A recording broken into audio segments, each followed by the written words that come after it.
Maintenant, c'est la semaine du don d'organes et de tissus. Pas moins de 1200 personnes sont en attente d'un don d'organes au Québec.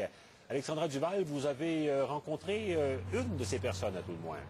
Oui, un jeune homme de 30 ans de Québec. Il s'appelle Jean-François Labrie, très connu ici parce qu'il travaillait dans une radio privée. Je vous dis travaillait parce que depuis un an, il ne peut plus travailler malheureusement parce qu'il a une malformation cardiaque. Résultat, il est en attente d'une greffe du cœur depuis maintenant plus d'un an et c'est un cœur mécanique qui le tient en vie en attendant.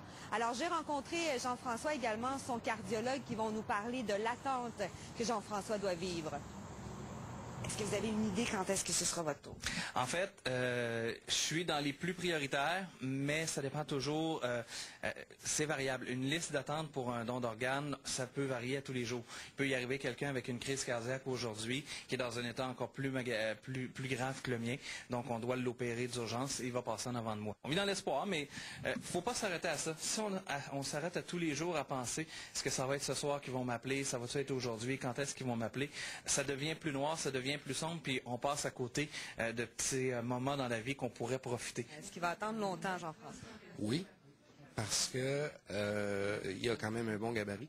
Et quand on fait de la greffe, l'important, c'est le poids et le groupe sanguin. Il y a un groupe sanguin qui est rare, c'est un groupe B, puis il pèse au-dessus de 200 livres, ça fait ce qui rend ça un peu plus complexe. Alexandra, il y a ceux qui attendent un don d'organes, mais il y en a d'autres, par contre, qui ont eu la chance d'en recevoir un. Oui, ça vraiment, ça change la vie de cette personne-là, mais également toute la vie de son entourage là, au grand complet. J'ai rencontré un neurologue de Québec qui, lui, en 2005, s'est fait greffer 2 poumons. Et vous allez voir, il va sans doute vous convaincre de signer votre carte de don. Quelque chose qui a vraiment changé ma vie, évidemment.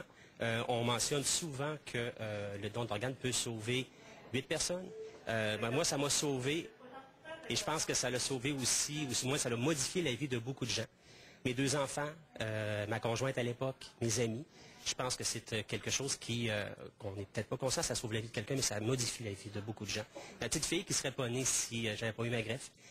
Donc, il est important que tous les médecins soient au courant que la greffe, ça change des vies et que la population le soit aussi et signe leur carte de don d'organes. Michel, selon les statistiques, un seul donneur peut sauver 8 vies. Et lors de la dernière année, en 2009, ici au Québec, il y a 431 personnes qui ont pu bénéficier d'une greffe. Et actuellement, vous l'avez dit tout à l'heure, il y a 1200 personnes qui sont en attente au Québec. C'est beaucoup, oui. Merci beaucoup, Alexandra. Au revoir. Au revoir.